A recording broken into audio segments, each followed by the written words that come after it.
সম্মানিত উপস্থিতি, অতএব আল্লাহ তাআলা আমাদের প্রত্যেকটা মানুষকে যেন তার নিকটে বেশি বেশি তওবা করার মতো তৌফিক দান করে।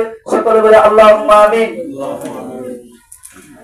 এই সম্পর্কে হাদিসে বলা রয়েছে যে জান্নাতে এমন একটি দরজা রয়েছে যে দরজাতে শুধুমাত্র একমাত্র কেবলমাত্র তারাই প্রবেশ করবে।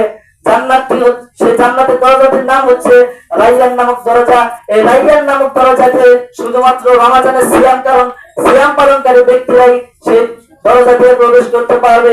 সম্মানিত উপস্থিতি, আমাদের অবশ্যই এই সিয়াম আমরা যারা নিয়ত নিয়েছি যে আমরা 10টা অথবা 15টা রোজা রেখে সিয়াম পালন করে আমরা বাদ দিব, আমরা আমাদের কাজে লিপ্ত হবো, আমরা কাজে সময় কাটাই দেব, কিন্তু নয়, আপনাকে এই রমজানের 30টি সিয়াম পালন করা আবশ্যক। কারণ এই সিয়ামকে ফরজ করা হয়েছে।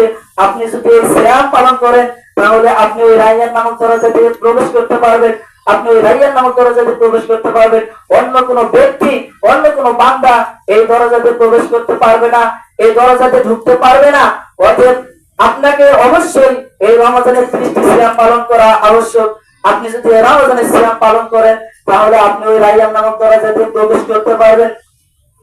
সম্মানিত উপস্থিতি, এই সম্পর্কে হাদিস বর্ণনা করেছেন আবু সাঈদ খুদরি রাদিয়াল্লাহু আনহু قال رسول صلى الله عليه وسلم من صام يوما في سبيل الله بعد الله وجهه عن النار 70 خريفا।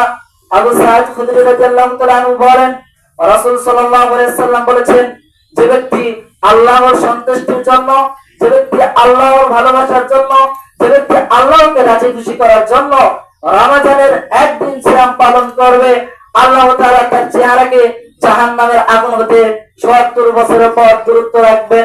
সুবহানাল্লাহ। সম্মানিত উপস্থিতি, দেখুন হাদিসটি কতই না ফজিলতপূর্ণ।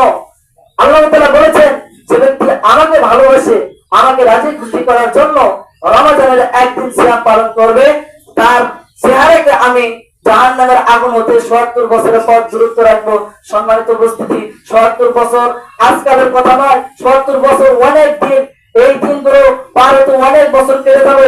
সম্মানিত উপস্থিতি, দেখুন কত পূর্ণ ফজিলতপূর্ণ এই হাদিসটি বর্ণনা করেছেন।